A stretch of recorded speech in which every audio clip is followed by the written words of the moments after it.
Muito boa noite, é com muita alegria que nós começamos mais um programa Direção Espiritual. Obrigado pela oportunidade de entrar na sua casa, de estabelecer esse vínculo familiar, né? Hoje nós começamos o nosso programa falando de família. Eu acho interessante porque Padre Zezinho, quando há muitos anos, né, essa música já tem... Eu me lembro que ela estava no LP, Um Certo Galileu. Eu era menino, foi quando João Paulo II veio a primeira vez ao Brasil, em 1980, não foi isso? 82, uma coisa assim. Eu levei para casa de Aparecida. Isso era uma tradição, né? O mineiro todo ano, por mais simples que fosse a família, juntava um dinheirinho e vinha em romaria para Aparecida do Norte, como nós chamávamos. Sei que o povo aqui não gosta que fala Aparecida do Norte, não. Mas nós lá em Minas chamamos de Aparecida do Norte. Eu me lembro quando ouvi essa canção, me ocorreu um sentimento bom. Apesar de sempre ter tido uma experiência familiar difícil, doída. Pelos mesmos motivos que talvez você também tenha tido. Alcoolismo dentro de casa, aquela prostituição socializada que a gente vê muito perto de nós, as pessoas esquecendo o valor que têm, desunião entre irmãos. Eu experimentei a família com todos os limites e mesmo assim ela me fez bem. Ela me fez ser quem eu sou. Hoje, quando eu cheguei em casa, eu fiquei um tempo fora, né? E ultimamente, sobretudo depois da síndrome do pânico, ficar muito tempo longe da minha casa tem me custado muito. Eu gosto de usar uma expressão feia, mas que diz uma coisa bonita. É quase um estupro emocional. É como se fosse uma violência emocional, o distanciamento prolongado da minha casa. E há um tempo eu tenho pensado sobre o significado da casa, que num primeiro momento é um aglomerado de paredes, janelas, vidros, algumas bonitas, outras mais simples, mas sempre casa. A gente pode viajar o mundo inteiro que a nossa casa continua sendo o melhor lugar. Você pode passar uma semana inteira num hotel 5 estrelas, você acha aquilo tudo muito maravilhoso, mas vai chegando um momento que você quer a sua casa. Por mais simples que ela seja, é o seu lugar, é o seu cantinho. Eu vejo isso nas peregrinações que nós fazemos.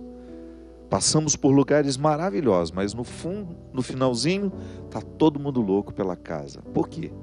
A casa não é apenas um aglomerado de paredes, de janelas, de pisos, de revestimentos. Não. A casa é um sentimento que nos ocorre. É aquele sentimento que lhe traz um aconchego existencial. Que bom estar aqui.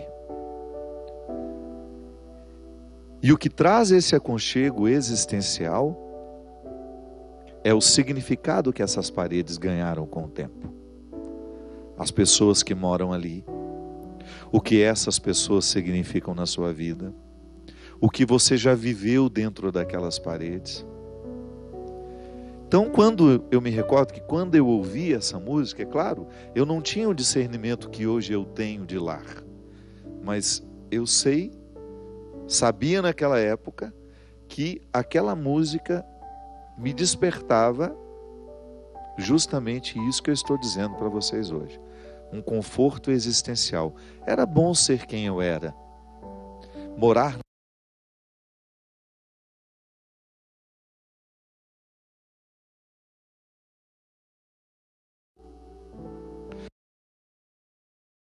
de hoje, minha gente, falando sobre família, sobretudo por causa dos longos conflitos que nós estamos vivendo e experimentando hoje. Tudo começou quando uma exposição de arte propunha para crianças uma arte que não era adequada para elas. Olha, eu sou um ferrenho defensor da liberdade de criação. Eu acho que o artista tem de ter liberdade para criar e manifestar tudo o que ele quer manifestar através da sua sensibilidade, desde que isso não esteja infringindo uma regra, uma lei, que no caso, uma lei jurídica, que rege o Estatuto da Criança, por exemplo, ou até mesmo o respeito às religiões. O vilipêndio religioso é um crime, por exemplo. Enfim, não quero entrar no mérito da questão, eu quero apenas pensar que, diante de toda essa polêmica que hoje nós estamos vivendo, a igreja se posicionando, algumas pessoas de forma mais radical, com um pouco mais de agressividade no discurso, outras com mais sensatez, algumas que ficam meio escondidas, dizendo coisas absurdas. Não quero entrar no mérito. O que eu quero é que a gente tenha a coragem de pensar as nossas casas, as estruturas que damos aos nossos filhos.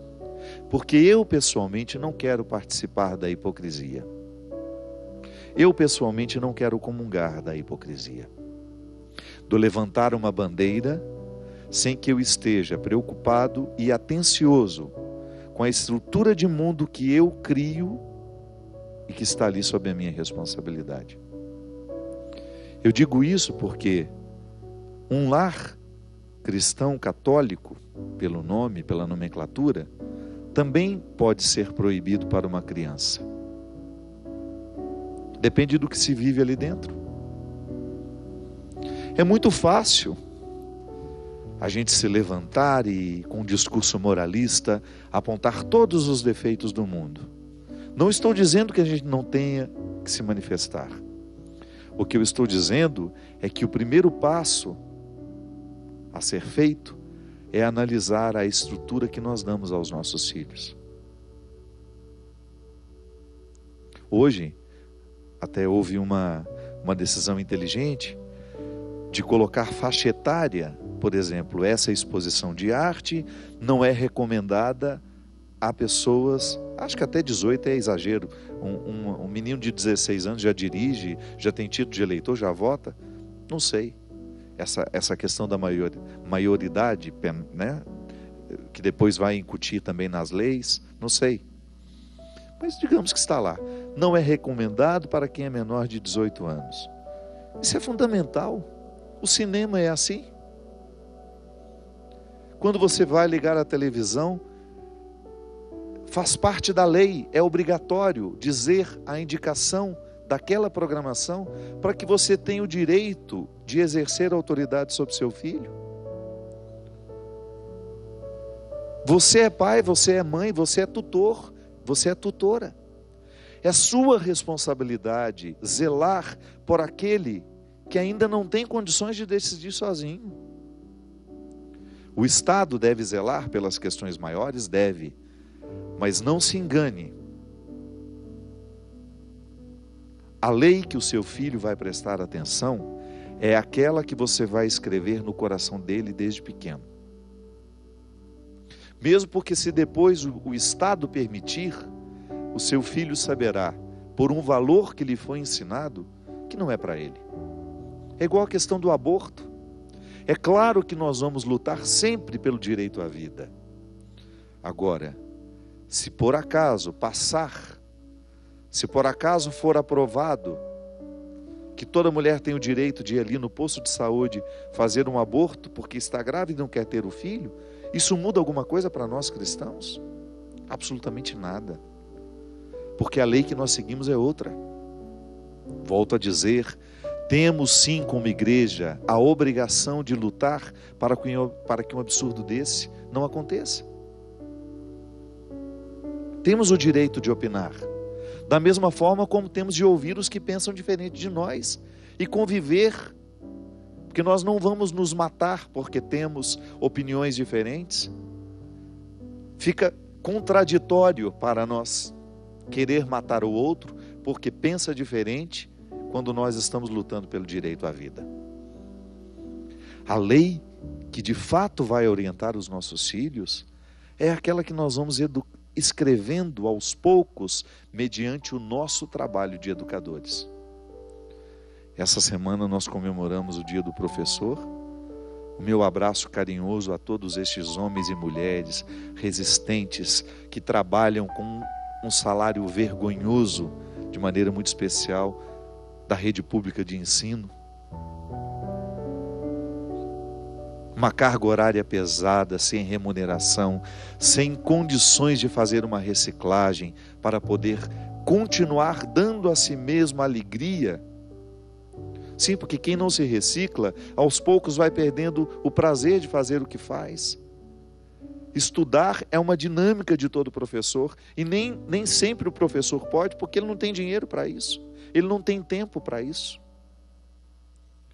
Mas vamos pensar que a função do professor, ela se difere muito da função do pai e mãe.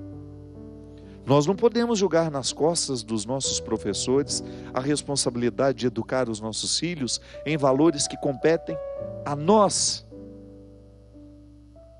Nós somos os responsáveis pela primeira formação. E eu acho interessante porque com essa discussão tão acalorada e tão cheias de frases pesadas, né? E às vezes até com um moralismo, eu tenho tanto receio com os discursos moralistas, porque geralmente escondem fragilidades. A pessoa quer gritar publicamente com uma tentativa de esconder as suas vergonhas pessoais. Eu prefiro os discursos mais sensatos, os discursos que coloca aquele que faz o discurso dentro da problemática. É muito mais interessante eu dizer: nós estamos propensos aos crimes, somos os primeiros suspeitos a cometerem uma atrocidade dessa com os nossos filhos. É igual o assunto da pedofilia. Eu faço parte de uma comissão, acho que desde 2009, fui convidado pelo Cazé, que é um promotor lá do interior de Minas, lá em Divinópolis. O Cazé me deu a oportunidade de, naquela época, ir a Brasília, participar da CPI, e abriu as portas para uma campanha que nós trazemos até hoje, a camiseta, e fazemos propaganda disso, que é Todos contra a Pedofilia. Quantas vezes eu ouvi dizer que pedofilia é um problema dos padres? Fala de pedofilia, lembra do padre imediatamente. Tá certo? Fico felicíssimo que o Papa Francisco não esteja tolerante com a pedofilia. Sim, é um problema nosso também. Mas as estatísticas que eu vi dentro deste estudo que o Cazé me mostrou, que com ele eu tive a oportunidade, aliás, de ver imagens horrorosas que eu nunca mais na minha vida quero ver novamente. Quando ele me falou: padre, o senhor tem ideia do que seja de fato a pedofilia? Eu falei assim: não. E ele, numa partilha de todo o material que ele tinha, porque eu estava dentro daquela comissão, comecei a ver algumas coisas. E você acha que pedofilia acontece apenas dentro da igreja? Engana-se.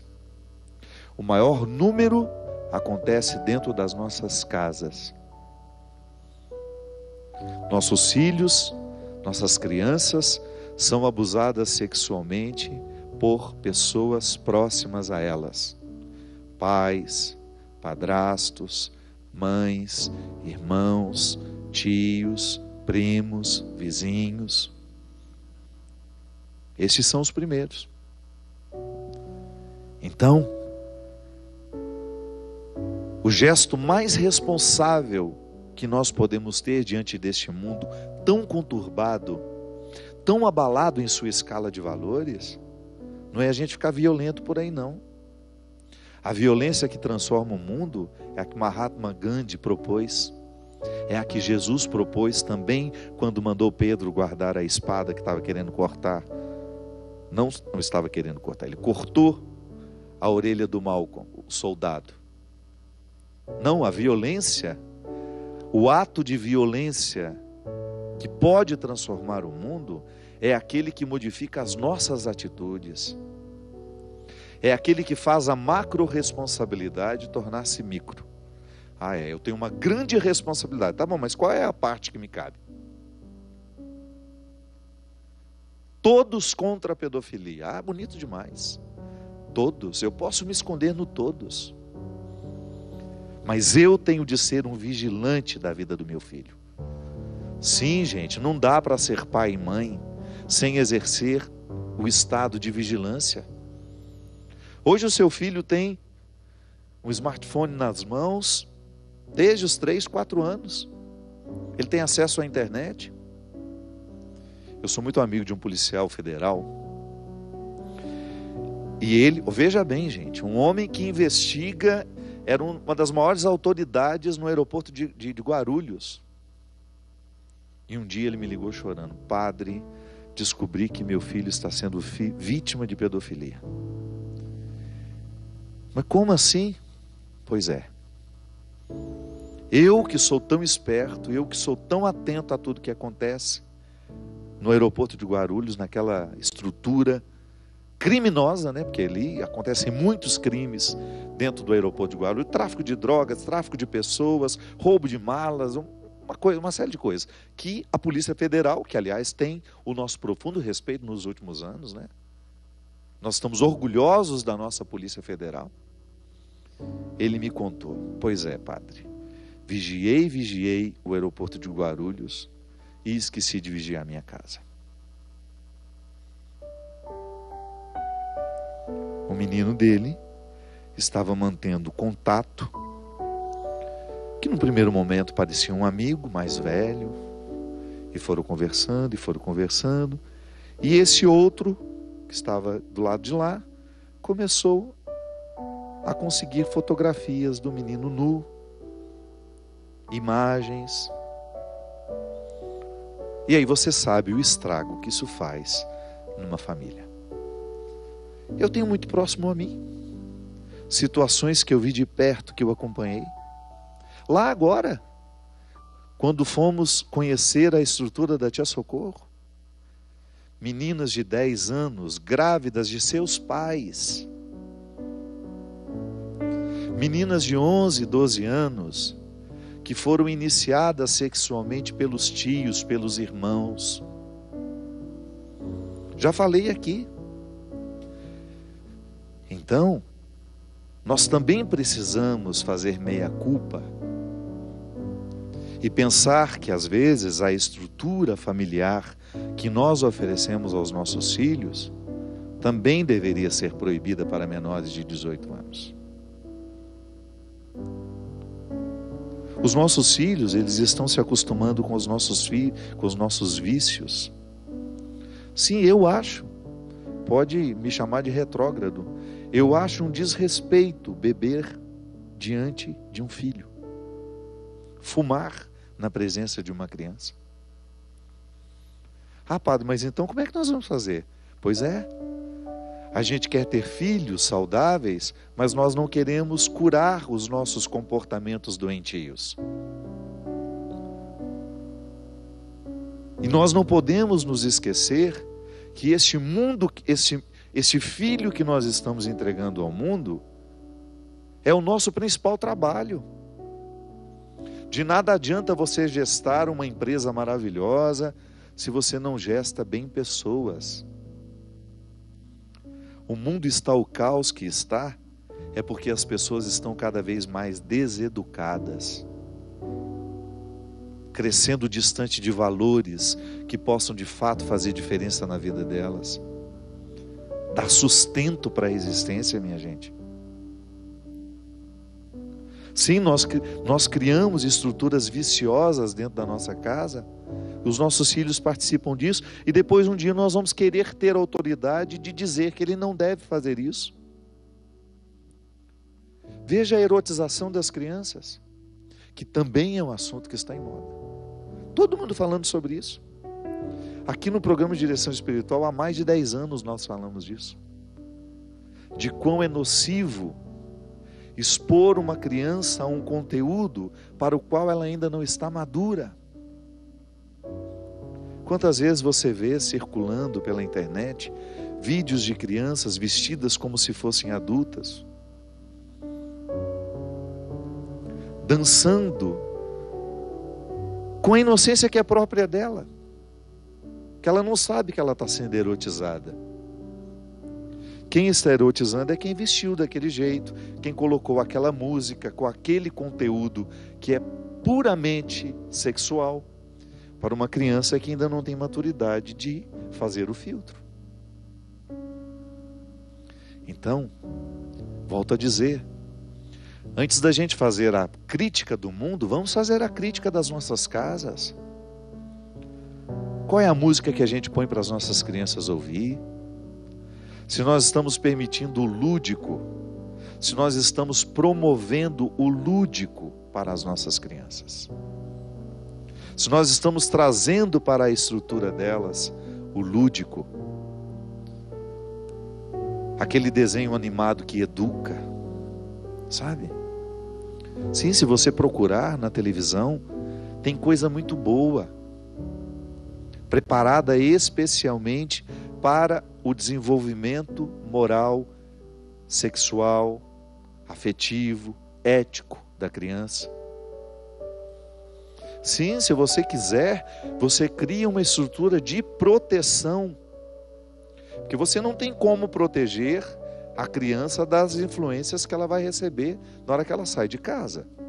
Mas, por favor, se você não criar a estrutura de proteção dentro da sua casa, me desculpe, você está sendo negligente com o filho que você colocou no mundo.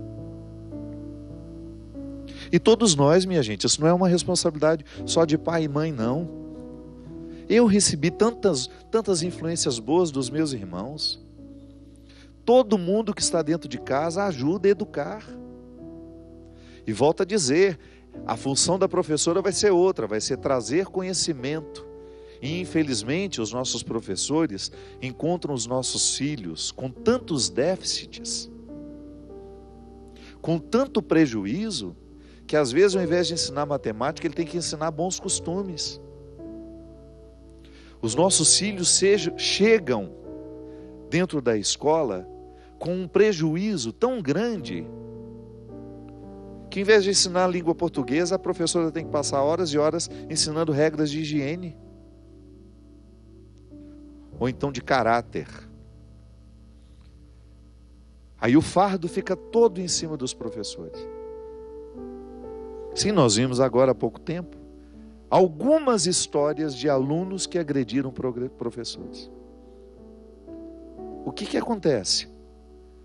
Nós é que estamos mandando esses filhos agressivos. Por que a gente não conseguiu cuidar disso dentro de casa?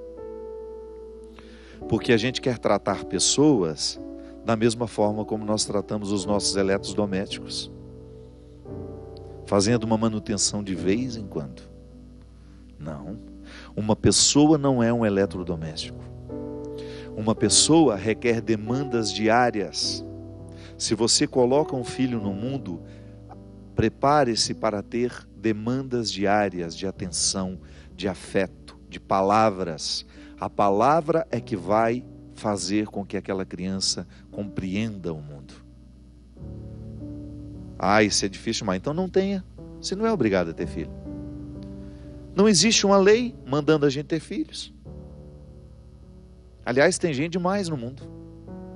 Se a gente der uma segurada, vai fazer bem ao planeta.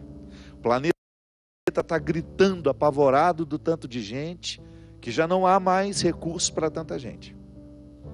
Então nós nos reproduzimos igual coelhos, sem nenhuma responsabilidade, sem pensar no futuro, e ainda não queremos os desdobramentos naturais que virão do fato de você ser pai, do fato de você ser mãe. Gente, até na natureza, onde não existe a inteligência que nós humanos temos, a mãe sabe exatamente até o momento em que ela precisa conduzir o filho e ensinar tudo para que depois ele sobreviva sozinho. Nós não queremos. Nós não queremos mudar 1 centímetro na estrutura da nossa vida porque tivemos filhos. Tudo isso em nome de uma revolução estou dizendo que a mulher tenha que privar-se de ter a sua vida. Não, eu estou chamando a atenção da família. Em nenhum momento eu estou dizendo que a mulher é a responsável por tudo isso. Isso é uma responsabilidade da mãe, isso é uma responsabilidade do pai, isso é uma responsabilidade de quem está por perto. Se tem avô, se tem avó, se tem irmão, todos nós somos responsáveis por ajudar as nossas crianças serem crianças, darem a elas o direito à inocência. Sim, uma pessoa que não tem o direito à inocência, ela envelhece cedo, ela envelhece antes da hora, ela deprime antes da hora.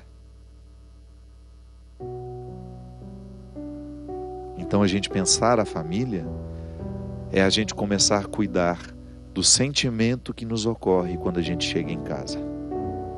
E do sentimento que nós ajudamos a construir para aquele que chega em casa. Família é uma realidade muito sagrada. E ela é tão sagrada que ela não se limita ao sangue. Família são todos aqueles que de alguma forma participam na nossa evolução, na nossa melhoria, na edificação de tudo aquilo que nós precisamos ter para sermos boas pessoas no mundo de hoje. Nós vamos para um rápido intervalo e a gente volta já já com o programa Direção Espiritual.